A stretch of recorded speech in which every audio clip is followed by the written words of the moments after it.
Joining me after practice on a Wednesday is Coach Slaughter, head coach of the Wallhawks. Coach, you've had over a week of practice under your belt now, been in full pads, full contact up to this point. Just walk me through the first week and a half of practice and give me your overall thoughts on the guys. Dude, still just absolutely love where we're at. Today we were supposed to start at 3, about 2:45. We're all here on the field, getting rolling, and I just love teams that take care of that. It's been like today. It's nice and cold, and that was a very high level practice. Just told the kids how proud I am. In the morning sometimes, it's a different heat situation. I didn't know what today would be like, and man, I was just really impressed. It was they're progressing light as you hope they would. So you move all these practices to the afternoon at this point to get these guys used to the heat. How much of a factor do you think the heat will be when you take on early on Friday? It'll be some, to be honest. We have the advantage of we don't have a ton of two-way kids, which what we know, is an advantage for us. To be honest, I'm getting me and some of my older coaches probably used to the heat, but I think our kids, we practice very up tempo. We run tons of routes, we do tons of reps, and we hope we're in better shape than we think. And the kids work like a dog all summer long. I think our conditioning's in a very good spot. That actually was going to be my next question. Do you think that the Christmas up to this point is because of the work ethic shown this summer and by the amount of kids who showed up and participated? That definitely plays a huge part in it. I'm sure another part is just we return so many of those pieces that have made those plays for us, and again, they have a high expectation of themselves. We're trying to make sure that bar is up there, and I know it is, but I know it's up there from them. It's up there from their parents. It's up there from our community. We're all excited about a chance to have one of those special years, and we've got to come make it happen and put it together. And again, I love where we're at. Coach, let's get into a couple specifics here. And off the top of your head, if you don't have anybody, that's fine. If you want to generalize, but who in the fall camp so far has really stood out? Who's made the most improvements? Who really just looks like that they're ready to go? We knew, obviously York and some of those receivers and that O-line was solid. The O-line has gelled, looks really good. Really impressed with Brady Neal and Jagger Thompson, two kids that are going to get a ton of carries in that backfield. They both are doing exactly what you want. They're running tough. They know what they're supposed to do. And again, I think there's so many of those kids. It's hard to pick a couple, but those are definitely a couple of kids that I know we've talked about, like just look sharp, look hungry, look how you want them to look. Have you noticed that your defense has another mean streak? It feels like every good defense needs that, killer mentality, that I want to be here and I want to take your head off mentality. Have you noticed that developing yet this year? I definitely, I'm a very intense guy, probably too intense at times, even at practice. But, if you play on that side for us, you better be a tough kid. You better be a cranked up dude. And again, I think those guys are absolutely going to uphold the tradition of all those defenses. And again, before I ever got here, the credit to, the teams they put on the field forever. It'll be a cranked up hot version, and they play the game right.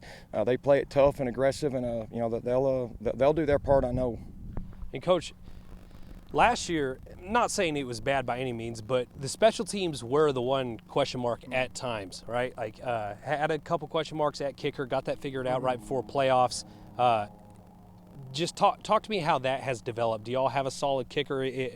Are y'all ready to roll? We do. Stansbury did a great job for us. He got hurt, I guess this third playoff game, and it was a little freshman last year named Tyler Kleinsmith. Well, now he's a sophomore, and, we just did extra point field goal right there, and he has a solid leg. I'm very impressed. We're losing Briggs Jones, who was an absolute return, donkey. He's a dude, but it'll be Kellen Oliver, it'll be, Jagger Thompson, some of those kids back there at the back. It'll still be a cat that can go, so we think our special teams will be special. Yeah, well, what about the coverage units? I know that might not be the flashiest position on the field, but those, when you look at a good coverage unit, that's when you can tell that those are the guys who really want to play. Do you have a couple of guys like that? Oh, for sure. There's a kid in Colin Garcia that led our special team in tackles. He's a kid dying to get on the field. He'll be on almost all those special teams. We still put athletes out there. It may be some dudes that you don't know as much, but they're hungry and they're kids looking to contribute, and they will. Let's move into early for a minute. Of course, you're hosting them here on Friday. JV starts at 6? JV starting at, our freshmen are at 5. JV's at 5:45, and varsity, probably about 7.